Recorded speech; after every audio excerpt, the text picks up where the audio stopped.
ya no a las políticas integrales que yo quisiera dejar muy puesta como parte de la protección social, volviendo ahora a lo que es más clásico de la seguridad social. Esto es lo que pasó en Chile desde el año 90 hasta el 2006. Aquí ya les voy a mostrar el siguiente. Esta es una encuesta de caracterización socioeconómica que se hace repetidamente cada 3 años en Chile, que no lo hace Salud, se hace por parte del Ministerio de Mideplan.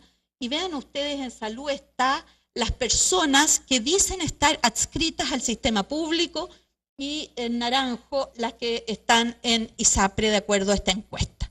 Y ustedes pueden ver que contra lo que la gente piensa, en Chile la gran mayoría de la población está adscrita al sistema público de salud, al FONASA. Y así teníamos que las ISAPRE en el momento de mayor desarrollo llegaron a tener el 24% de la población. La última estudio era del 13,7% y entiendo que ahora es aún menor. En cambio, el sistema público ha mantenido no solamente su población, sino que ha seguido aumentando la afiliación de las personas al sistema público de salud. Esto es de la última encuesta del año 2009, que no está la totalidad de los resultados, pero esto es lo de la infancia, y ustedes ven que el sistema público tiene al 82,7% de los niños menores, de los niños y jóvenes menores de 18 años, y las ISAPRES tienen al 12,4%. Hay que decir que en Chile, como el FONASA cubre tanto a los indigentes como a los que contribuyen, la verdad es que tenemos una exclusión que es bastante baja, que en este momento es de un 5%, aquí en la anterior ustedes la podían ver, como las personas sin sistema previsional, que eran el 90 de un 12,3%, esto ha venido disminuyendo hasta ser de un 5,2%, es decir, la exclusión teórica a lo menos es bastante poca. Tenemos problemas con este sistema. Tenemos problemas porque la segmentación, la dualidad entre dos sistemas de seguridad social en el financiamiento provoca graves problemas al interior del país. Provoca segmentación de riesgos muy importante. Las instituciones de salud previsional tienen a las personas jóvenes y con pocos riesgos. Y el sistema público tiene a las personas más pobres, con mayores riesgos por la edad, porque son jóvenes o porque tienen enfermedades crónicas. Eso se trató de cubrir, de mejorar a través del plan Auge o estas garantías explícitas, que es esta herramienta común. Sin embargo, sigue siendo una realidad esta segmentación, lo cual también les crea problemas a los mismos sistemas privados, porque resulta que va quedándose cada vez con menos cotizante, es de una élite, ¿no es cierto?, que cada vez encarece más el tipo de prestaciones que se van realizando allí, y por lo tanto cada vez tiene menores cotizantes. El público tiene mayores riesgos y también hay problemas importantes en la provisión de servicios, tal como aquí se señalaba, problema, por ejemplo, para el modelo de atención primaria, el reclutamiento de médicos o el problema de la satisfacción usuaria, que sigue siendo un problema. Esto es lo que se planteó para la reforma del 2005, que se inicia, donde ustedes ven que se fijan objetivos sanitarios, pero también se fija un modelo donde muy fuertemente se proclama la necesidad de mejorar el primer nivel de atención que nosotros llamamos la atención primaria. Y aquí esta reforma, que se hace el diseño entre el 2000 y el 2004 y se empieza a implementar el 2005, todavía está en realidad sujeta a evaluación.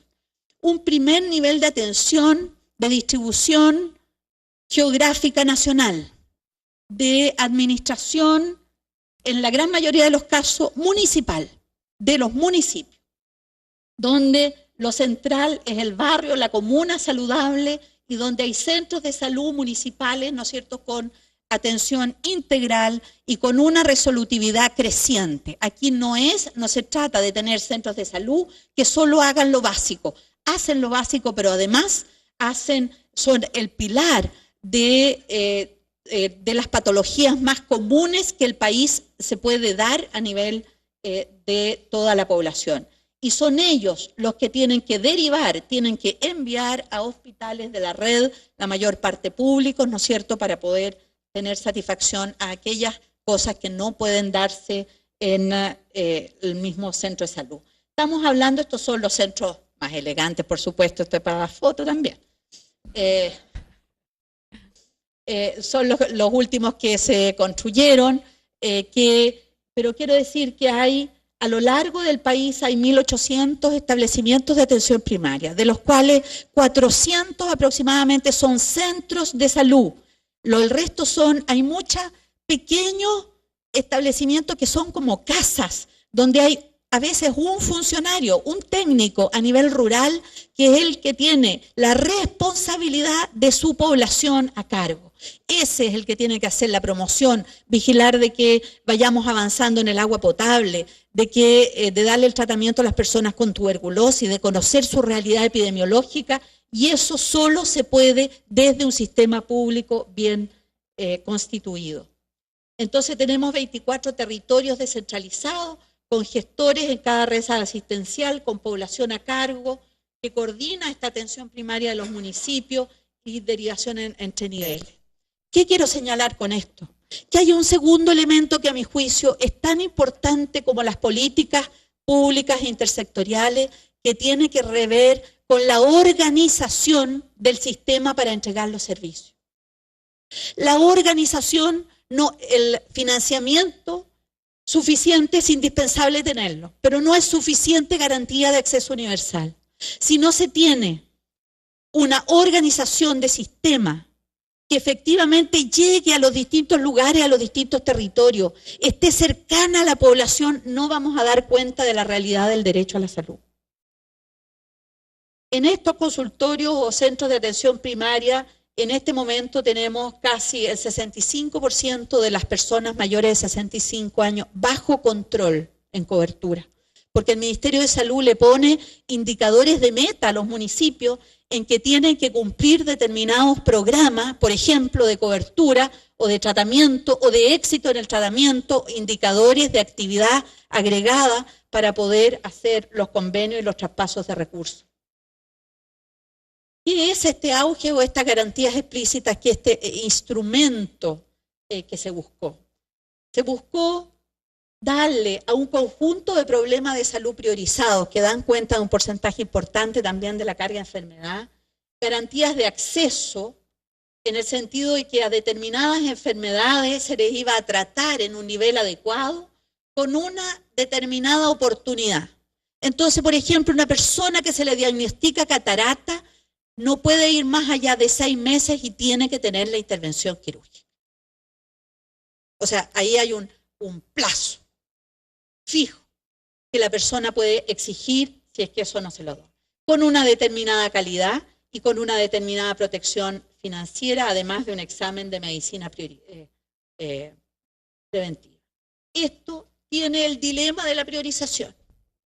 En Chile desde siempre se priorizó. Lo que pasa es que se priorizó por lo materno-infantil. Entonces tenemos excelentes resultados. Ustedes ven que tenemos una mortalidad infantil extraordinaria, una mortalidad materna de 17 por 100.000, una mortalidad infantil de 7. Pero los problemas de salud del adulto nunca habían sido priorizados. Y aquí hay entonces una nueva priorización y que pone el problema de lo no priorizado. Y aquí yo quiero ser tajante. Cuando uno prioriza no puede significar de que el resto no se va a considerar, sino que hay que buscar modalidades para que el resto también, o sea, a lo menos no disminuya en lo que es el acceso y la capacidad que tienen hoy día las personas, con esta garantía de oportunidad y de calidad. La priorización es difícil porque hay que ponerse de acuerdo primero técnicamente qué es lo que hay que hacer, pero también ¿por qué son solo los técnicos los que tienen que decidir qué es lo prioritario? ¿Cómo incorporamos opinión de la ciudadanía respecto a qué incorporar? En Chile hicimos estudios, hemos hecho estudios cualitativos de sensibilidad social, de por qué hay determinadas enfermedades y no otras que es necesario incorporar esto nos abre la discusión respecto al proceso político de participación de la ciudadanía en estas grandes decisiones.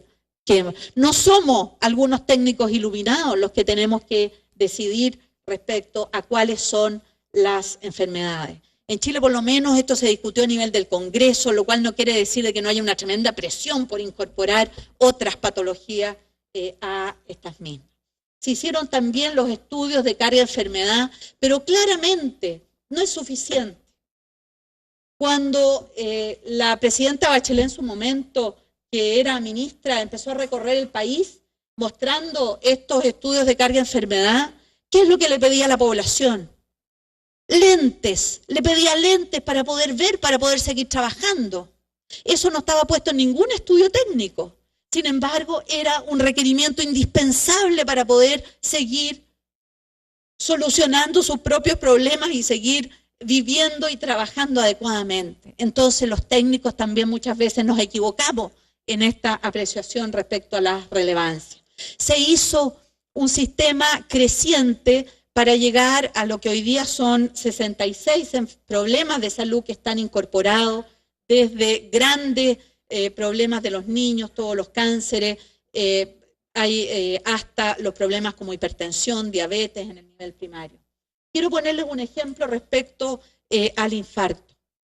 ¿Por qué es tan importante pensar no solamente en cuál es el problema, sino cómo vamos a organizar la respuesta a ese problema?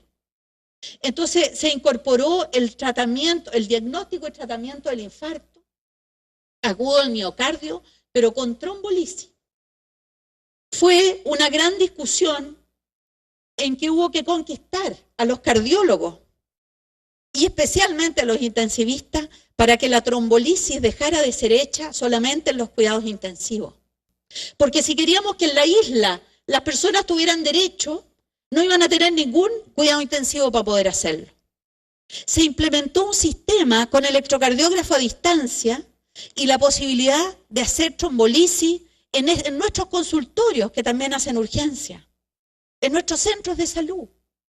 Y lo que vemos hoy día es el contentamiento de todos, en realidad, por tener acceso a la trombolisis, pero además una baja en la mortalidad infantil y un sistema que está funcionando adecuadamente. El susto de que se iba a morir la gente en trombolisis no fue tal con la debida capacitación de nuestros funcionarios. Y sí, antes se nos morían agudamente los infartos y hoy día hemos logrado empezar a bajar definitivamente la mortalidad por infarto agudo al miocardio. Pero esto significó también organizar en qué cosas se iba a tratar en cada parte. Es decir, no es que si yo quiero voy al hospital o si quiero me trato. No, va primero a determinada parte, se hace esta parte, se hace una etapa del tratamiento y luego en otro lugar. Es decir, organizar el proceso de atención adecuado a lo que se requiere para poder tratar colectivamente estos grandes problemas. Guías clínicas. Tuvimos que ponernos de acuerdo cómo se va a tratar el infarto. Tuvimos que ponernos de acuerdo cómo lo vamos a evaluar. Eso es parte de lo que está pendiente definitivamente. Pero sin que el país se ponga de acuerdo, no se pueden dar estas garantías porque es inmanejable desde el punto de vista de la planificación. Entonces, en Chile hemos tenido distintas etapas. Esta reforma a las reformas previas neoliberales de los años 80 están buscando instrumentos para dar cuenta de esta realidad segmentada, pero no hemos tenido solución a la segmentación. No hay una solidaridad completa, sino que hay a través de impuestos, aportes al sistema público, ¿no es cierto?, que dan cuenta de la mitad del gasto del financiamiento, pero no hay una solución país desde el punto de vista de un financiamiento absolutamente solidario universal.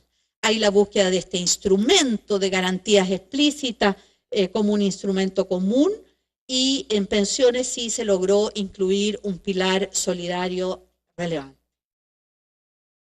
Yo creo que ha habido un camino en el desarrollo del concepto de derecho a la protección social, que va desde el camino de la seguridad social antiguo a lo que de verdad, qué nos damos como sociedad para asegurarnos ciertas herramientas solidarias básicas de desarrollo, no de crecimiento, de desarrollo como país.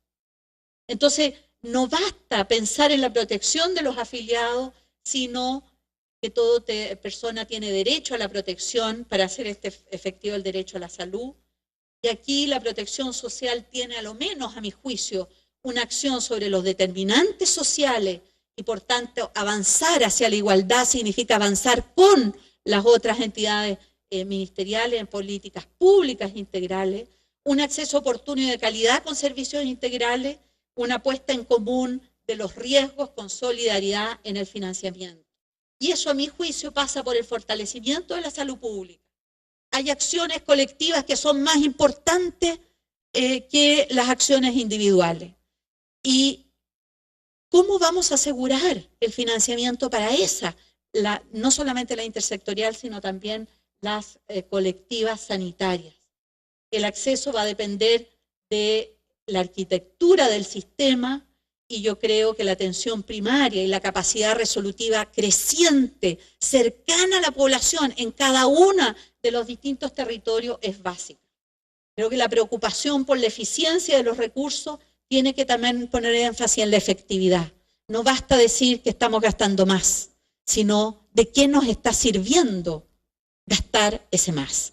¿Cuánto contribuye? Yo quiero decirles que en Chile todo esto que yo les estoy mostrando se hace con la mitad de lo que gasta el país.